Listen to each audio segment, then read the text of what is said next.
But as Nancy is having seemingly like 10 thoughts all at once in all different directions, she suddenly has an epiphany. She has this moment of absolute clarity about how to write her book.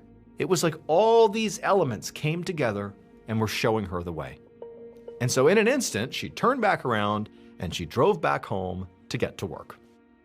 When Nancy got back to her house, she saw that Dan was already gone, which meant he was off to work at the Culinary Institute, which meant Dan was sort of, back into the dangerous part of town, potentially, surrounded by these homeless people that could potentially harm him. At least that's where her head was going.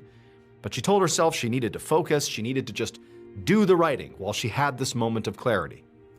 And so she rushes up to her bedroom and she spends the next 2+ hours just writing nonstop. But then at around 10 a.m. that morning, her concentration was broken when her cell phone rang. And when she answered it, she was very surprised to hear one of Dan's colleagues from the Institute on the other line. And the colleague sounded totally frantic, and she told Nancy that Dan was not at the school, and she had heard there was a shooting at the school this morning. And so she was just worried about Dan. She had to make sure he was okay. She said she had tried to call Dan to see what was going on, but he hadn't answered, and so she was hoping that Nancy would know where he was.